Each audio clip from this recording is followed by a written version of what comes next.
အားလုံးပဲမင်္ဂလာပါရှင် Let's Watch Together Channel ကနေပြန်လည်ပြီးတော့ကြိုဆိုပါရရှင်ဒီနေ့ပြောပြမယ့်ဇာတ်ကားကတော့2026ရဲ့အအောင်မြင်ဆုံး horror ဇာတ်ကားတွေထဲကဇာတ်ကားဖြစ်တဲ့ Backroom ဆိုတဲ့ကားပဲဖြစ်ပါတယ်ဇလန်က Club ဆိုတဲ့ pre-ball ကဆိုင်ပိုင်ရှင်တယောက်ကိုအကြီးကထားပြီးတော့ရိုက်ကူးထားတာပါ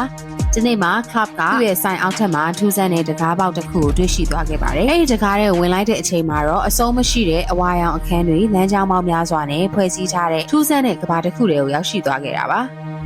အဲ့ဒီနေရာကို backgrounds လို့ခေါ်ကြပြီးတော့ဝင်သွားတဲ့သူအများစုကပြန်မထွက်နိုင်ကြတော့ပါဘူး။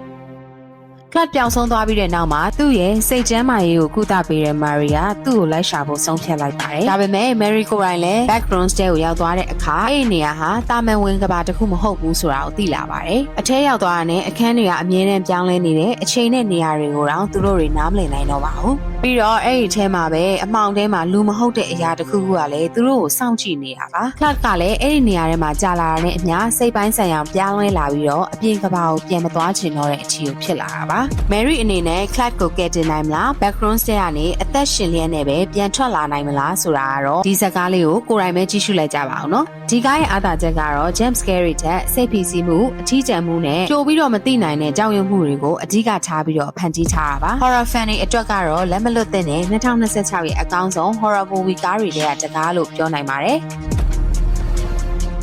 ဒီဇလန်က Kane Person ရဲ့ YouTube Backroom Series ကိုအခြေခံထားပြီးတော့ပျောက်ဆုံးသွားတဲ့လူနာကိုရှာဖွေရင်းနဲ့အခြား dimension တစ်ခုထဲဝင်ရောက်သွားတဲ့ Therapist Mary ရဲ့ခရီးစဉ်ကိုအဓိကထားဖော်ပြထားတာပါအခုလိုမျိုးစိတ်ဝင်စားဖို့ကောင်းတဲ့ movie review လေးတွေကိုပြပြပေးသွားမှာဖြစ်တဲ့အတွက်ကြောင့် Let's Watch Together Channel ကို like and follow လေးလုပ်သွားပေးကြပါအောင်ရှင်ကျေးဇူးတင်ပါတယ်ရှင်